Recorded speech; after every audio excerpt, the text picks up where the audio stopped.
Hi, I'm Karen Hodgins, creator of Nifty Numbers and Math Medley Family Math Nights. And in this video, I'm going to share with you a super fun project that I do with 6th graders called Soda Can Redesign. Now, the project covers Common Core State Standards in 6th grade geometry, numbers 1, 2, and 4, and it touches a little bit on a 7th grade geometry standard when we get into the area of circles. I got the idea for this project when I read a little blurb in an NCTM journal many years ago, and basically the project is students are going to be redesigning this soda can. Now, prior to this project, we've done a lot of work on exploring and discovering the area formulas for different polygons. So we've done a lot of the collecting of data on geoboards, and we've looked for patterns because that's what we do in math, and then the students will come up with those formulas. And for example, we've got the formulas for a rectangle. I like to draw a square because sometimes we forget that a square is a rectangle too, and kids will fight me over that one sometimes. So here we go. The area is the length times the width, and they should be familiar with that way back when they studied the 2nd and 3rd grade multiplication, when they were doing the area model of multiplication. So they're kind of familiar with that one. And then there's the area for a triangle, and I like to write it both ways because some kids will see it this way and others will see it that way. And then we have the area for a trapezoid. Again, I like to write those both ways. So this serves as the foundation then for the project. Now, I like to describe the project to the students because it serves as a motivator. Because, one, it's soda, right? And I do tell them that I'm going to take their orders, and I do. I provide them with 5 or 6 different options for popular soda that I will actually go out and buy, because day 2 is when we actually get into the soda can part of this. But that kind of serves as a motivator, right? When they know that they're going to be drinking soda in class. Now, we're supposed to be serving as good role models, so if your school has issues with kids and soda, then you will need to use your best judgment on how to deal with that. You can get iced tea, lemonade, and V8 is an option as well. But I use this as one of the few times that I actually encourage my students to get a sugar high in class. So okay, so that's a little motivator to get kids excited about doing the project. And then we review just a little bit. I need to talk about volume with them again. And this is actually in 5th grade. They do a lot of work on the volume of rectangular prisms. And I've put a video together on an activity I do in 5th grade called The Perfect Box. And it really dives deeply into the formula for the surface area and volume of rectangular prisms. So that's another good video to look at if you want to cover those skills with your students. And also, I have a PDF version of this lesson online on our website at www.familymathnight.com. Okay, so we review the we're going to review the volume of a rectangular prism, and I do that by having students work in pairs, and I give them a piece of inch graph paper. So inches, that's square inches, is going to be our unit of measurement here. Inch graph paper, and I like to run my graph paper on tag board because it's a little bit easier for students to work with when they cut out their nets and they tape their nets together. Now, if you can't do that, then you can provide just regular paper, and then when they cut out their net, you can buy tag board or cardstock, and they can put their net right on here, glue it on here, and then cut it out. Then it's easier for them to fold. Now, I do want to mention that I use graph paper in my classroom and tag board a lot in my classroom. So I actually buy them in large quantities, and these come in a box of 100, and you can get them online at the Teaching Resource Center. ETA, Hands to Mind is where I get them now. And you will, for this project, need big sheets like this. This is 18 inches by 24. You'll also need large sheets of inch graph paper. And I get this at my local office supply store. You can also buy this at a teacher supply store as well in rolls, okay? And it's a little bit more economical to do it this way. Okay. but we will be using a lot of graph paper for this project. Okay, so the first thing I do is have students work in their pair, and they're going to create a net, and the net is a two-dimensional representation of a three-dimensional object. So here's the net that they're actually going to be creating. I don't show this to them because I want them to think about how they're going to do it. But here's the net, okay? And when you fold this on those edges, then of course it becomes our rectangular prism, or we know that as a cube, right? Okay, so that's what I want them to do. I want them to create a net for a rectangular prism that's 2 inches by 2 inches by 2 inches. So they work together on that, and when they've got that done, they cut it out, and I have them tape it in such a way where they leave the lid off of it, okay, because we're going to be filling that with cubes. Okay, so they leave the lid off of it, and then we talk about the volume, and we're going to be measuring this in cubic inches. Okay, so this is 1 inch by 1 inch by 1 inch. So how many cubic inches? And the volume is the amount of space that an object takes up. So how many cubic inches fit into this cube? And of course, when they fill it with those cubes, they'll discover that. Now here's the bottom layer. There's 4 down the bottom, and it's going to take an additional 4. And so the volume of this rectangular prism, or this cube, is 8 cubic inches. And it's really important that we get kids to label that, right? They need to attend to precision, like the Common Core standard says. We need to get kids to say 8 cubic inches, really describe that. Okay, so then I have them make another net, but this time this net is not going to include a top or a bottom, so they need to work on that together. Okay, and next, now we know that this has a volume of 8 cubic inches. Okay. I'm actually going to do a little bit of an aside activity. This doesn't totally tie into the soda can, but that's okay because it's an opportunity to sneak in a little extra learning, and it's fun because kids get to make predictions and they love that. All right, so I'm going to have them, so once they've made this, okay, I'm going to have them, okay, and I'm going to use my large one here, because it makes it easier for you to see and it makes it easier for the kids to see. So I asked them that, I'm just going to fold it like this, right? How many sides or how many faces do you think I'm going to end up with if I fold this one more time just like that? And I'm going to open it up, okay? And how many faces will I end up with then? Okay. And when I do that, and here's the trick with this. When you open it back up, you need to fold those edges so that they're all going outward. Okay? So it just takes a minute there to do that. And then of course a lot of them are right. It turns into an octagon, so it has eight faces there, 8 sides, okay? And then I ask, okay, well, if I folded it again, okay, how many do you think there'd be then? And of course they can see the pattern now.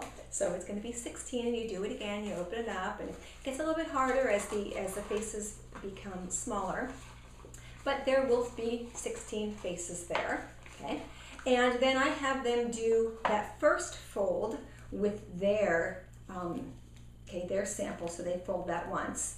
And then I tell them, if I folded this one again, okay, and there's 16 faces there now, if I fold it again, how many will there be? Well, there'll be 32. But that's going to be really super hard to do. But I want you to notice how, okay, this is getting closer and closer to what shape. And of course I'll say that's getting closer and closer to a circle, and I'll say, okay, well, that's what I want to do. I want you to work your sample and get it so that it ends up looking like, well, as close to a circle as you can. And a good way to do this is with a pencil. Take the pencil and you roll it. They're going to need to work it. It takes time to do this, so they're going to be working on this for a few minutes and chit-chatting with themselves and having fun. So you work it like that until you can get it as close to a circle as you can, okay? Now we're going to make a prediction. Okay? We know that the volume of this rectangular prism was 8 cubic inches, and we proved that with the cubes. We're going to take the box that has the lid on it, and students are going to fill that with rice. So they each have a little baggie of rice, and they just fill it up, And I give them a pie tin or a paper plate with edges on it because you can hear that some of those grains of rice are falling over into the edge. And I'm going to keep everything kind of neat and organized. It makes cleanup a lot easier. Okay, so they fill that up with the rice, okay? That is filled with 8 cubic inches of rice. Now, when we turned this into a circle, or when we turned it into a hexagon, and then I folded it again and made 16 sides, did I take anything away from that? No. So I want you to make a prediction. Do you think the volume of this has changed? Do you think it has gotten larger? Do you think it's gotten smaller? Or do you think it's stayed the same? And so they make their predictions, and then the next part is one partner is going to hold that so that it kind of retains that circle shape on the plate, while the other one pours the rice in that we know is 8 cubic inches. And as soon as it starts going in there, it kind of retains that shape on its own.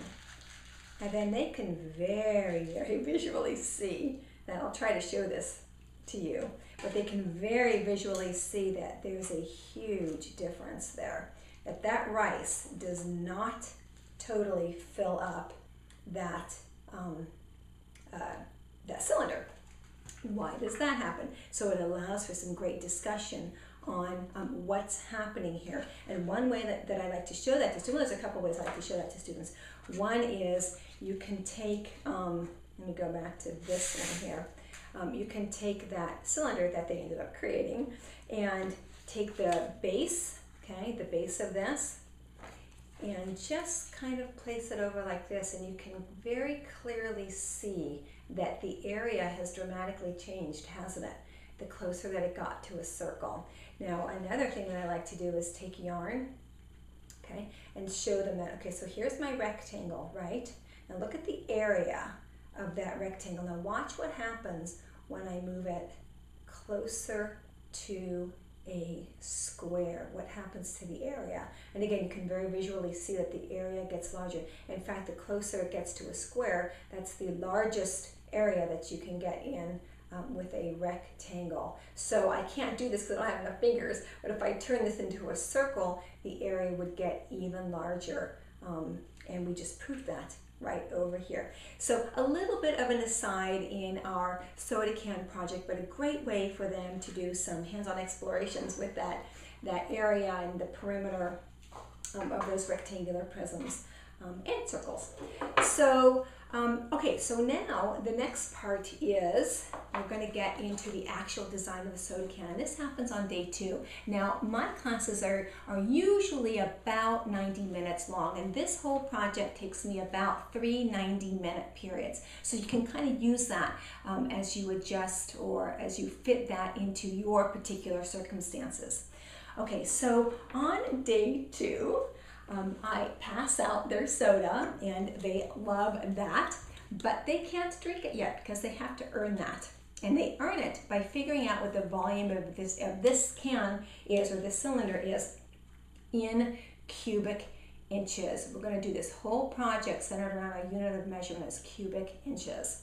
Okay, so I also talked to the students about, this is not really a perfect cylinder, right? There's an indent here, there's an indent here, there's an indent down here. It's going to affect our measurements a little bit. And this is one of those times where we're just going to estimate, okay? It's going to make it a little bit easier to do that. So we're going to pretend that this goes all the way up. We're going to ignore this little spot in there and down here. And when we do the circle area down here, we're just going to go from edge here to edge over here and forget about this little indent. Okay, so I remind students that when they were figuring out the volume for this, how did they do it? Well, they multiplied the length times the width. Okay, let's stop there a second. If you multiply the length times the width, what are you figuring out? Well, you're figuring out the area of this, the base. Great, so now you've got the area of the base, which is 2 times 2, which is 4. And you're going to multiply that by the height. That's super important. The base times the height. So then I show them this jar and I say, just ignore this lid and the lip up here. Okay, let's pretend that it just ends down here. Okay, and this is a 1, 2, 3, 4, 5, 6, a hexagonal prism. Okay, so how would I find the volume then of this hexagonal prism? Using the same idea that we did over here. Well, you would multiply, you would find the area of the base, and we could do that by turning this into, well, I asked them, how could we do that? Okay, we could turn this into two trapezoids, right? Find the area of the trapezoids, because now they're comfortable with doing that. And then once you find the area of the base, you then multiply it by the height, and you will find the volume of this prism. Okay, nothing has changed here. Now we're going to find the volume of the soda can. Well, you need to start with the base. Where's the base? There it is at the bottom.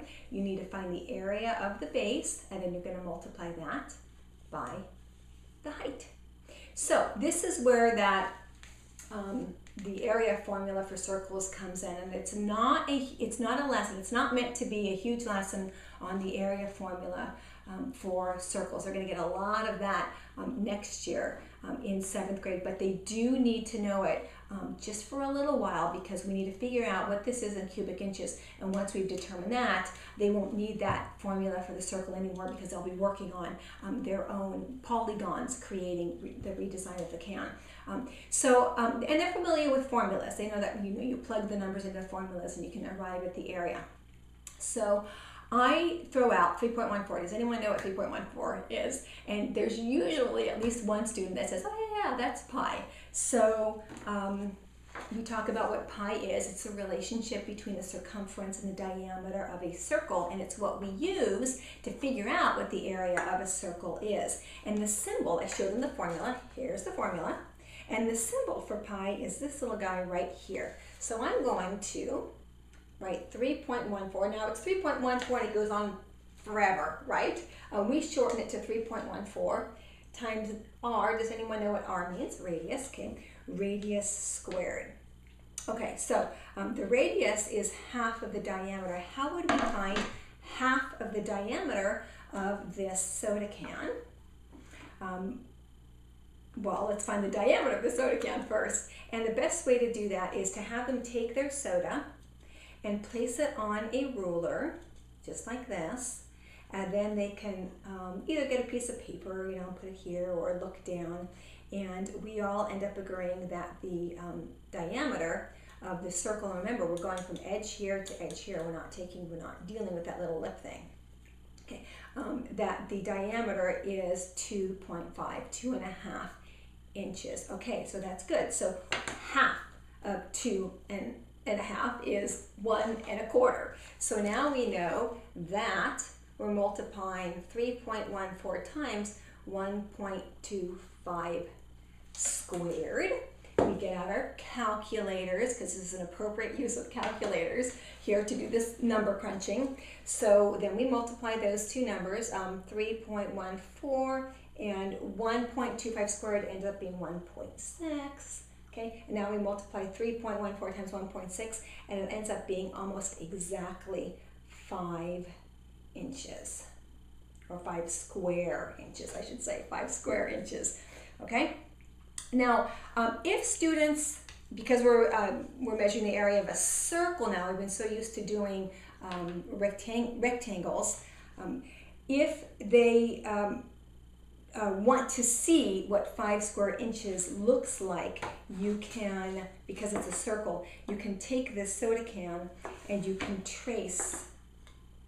Okay, this may not be totally perfect. You would do it a lot better and slower. And you can see there, okay, this is how you get the 5 square inches. 1, 2, 3, 4. And then all these added together make that other inch. A very visual way so they can represent that. Okay. So now we know what the base is. It's 5 square inches. Now we need to know the height. And so they measure the height of this can, and we all end up agreeing that it's about 4 3/4 or 4.75. So we need to multiply 5 times 4.75, and I use my calculator to do that. 5 times 4.75, and we get 23.75 cubic inches. Remember, because that's what we're trying to figure out, the volume. So cubic inches. Now, This is where I say, okay, we're going to estimate. Let's round this up to 24 cubic inches.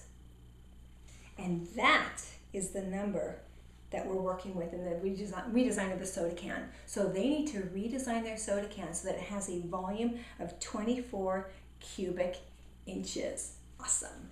Okay, so now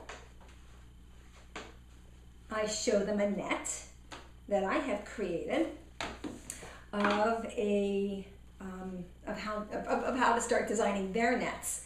And one way to do that is to create the base. You need to create the base first, and whatever that area was at the base, you need to multiply that by another number so that you end up with 24, right?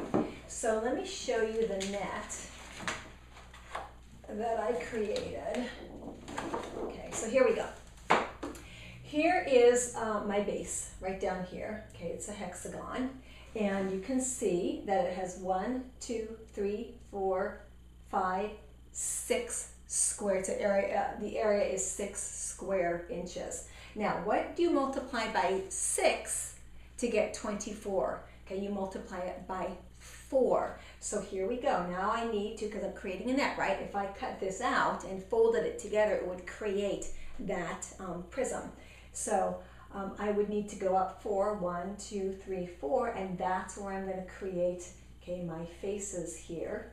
Okay, and then of course I need my lid. Now, what's really nice about using the graph paper is that it can seem like it would be complicated to draw these edges or these faces right here, but actually the graph paper makes it super easy because you go directly through the diagonals.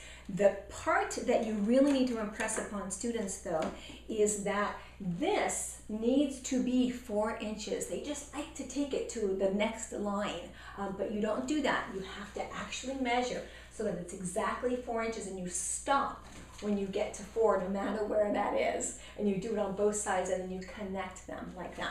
When they're done doing that, it ends up looking something like this. Okay, and then of course when you fold it all together and you tape it, okay, here's one redesign of the soda can. This has a volume of 24 cubic inches, and compare that to this one. Okay, and you can see that, obviously they're different shapes, but the volume is still the same. And by the way, by the now, students are sipping on their soda. Okay, so that's what they need to do. They need to create a net that ends up being folded and having a volume of 24 cubic inches. I want to share with you some of the work that some students have done.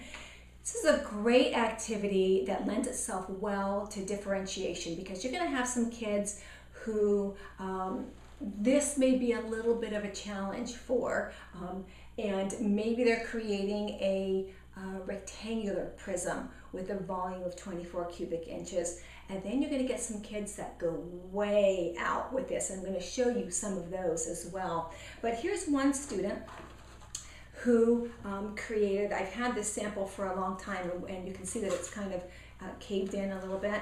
What I have learned to do since then is, before they tape up that final face, I have them stuff in there some crumpled up paper so that it doesn't fold in like that. Okay, that's just a little tip. But okay, so what he did was he created his base, and he used a triangle. So here's a triangular prism. He created his base that was 4 square units, and then he multiplied that by 6 to get his height. Okay. Now here was another student. He really, really wanted to create his soda can that made a star, and this was a total challenge. But he was up for the challenge. I mean, he was motivated by the fact that he wanted to create this, so he did all that number crunching. But it got confusing for a little while for him. But he needed to figure out, obviously, the area of his base, and then multiply that by a number to get his height. And he ended up having to multiply fractions. So awesome when it comes to giving kids experience multiplying with fractions as well.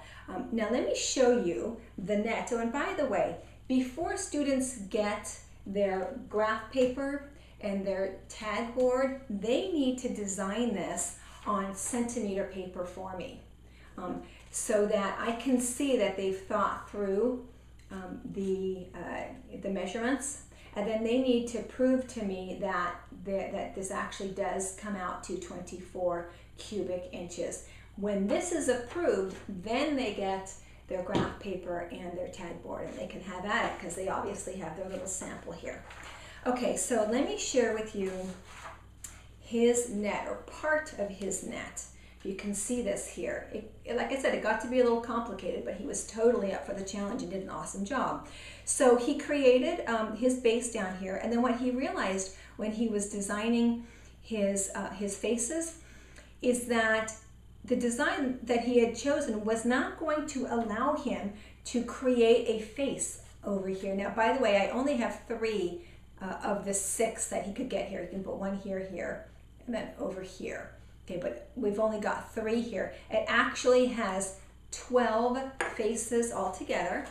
1, 2, 3, 4, and all the way around 12. But he needed to create 2 separate nets. He needed to create one like this that had the 6 faces, and another one that had 6 faces. And then he took those and he put them together this way. It was the only way that he could accomplish what he wanted to do, and it was very creative, and he figured it out, and he pulled it off because look, here it is, and he's got this little soda can tab at the top.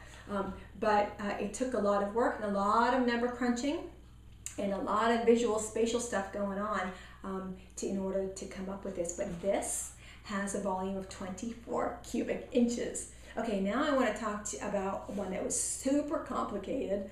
She really wanted to create something completely different, and she did, and I don't know how well this is going to show up for you, but this is part of the net.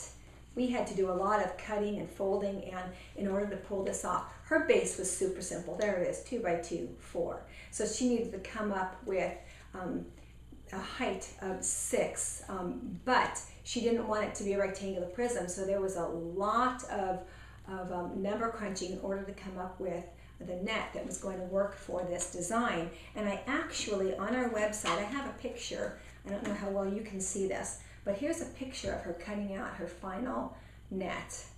And there's another girl who wanted her favorite number was 4. So she wanted to make her soda can redesign in the shape of a number 4, and it turned out beautiful. Here's a picture of some of the students when they were done. Okay, there's about 15 or 16 of them in here. And you can see in this picture, well, you can't see it, but I do have these pictures on our website if you want to look at them. www.familymathnight.com. Under the math resources section, you can get a better look at these. But you can, if you do look at this picture, you'll see that you'll see the differentiation right here. You'll see some kids doing rectangular prisms, and as others doing wild and crazy things like this. So, and everyone being successful. One student after this project, she asked me if she could take home some graph paper and tag board. And I thought, well, why not? Well, she came back to school on Monday, and she had created a net for every single letter of the alphabet. I kid you not. And those nets turned into, okay, those letters. And she let me keep this one. This one is S for Sarah. Sarah's the one who did it. And Sarah wants to be an astronaut. And there is not a doubt in my mind that Sarah will be up there in space one day. But this was, it's exciting to see kids get inspiration for some of the explorations that they're doing in math class, and then take it to the next level. So that was really fun to see. But you can see that this is a really fun project. I didn't talk a whole lot about the design. Students do get to name their soda and then design it. It can get a little tricky if their designs go across the edges, and they figure that out quite quickly. Now, some students, you know, are able to handle that, and others, like he did, decided just to draw his little design on each one of the faces instead of doing anything over the edges. But it's a good thing for them to be thinking about. Super fun project. Lots of great math content in here, and very hands-on and motivating because they have a little bit of their own personality in here, and the parameters are such where they can include their creativity. So have fun with this project.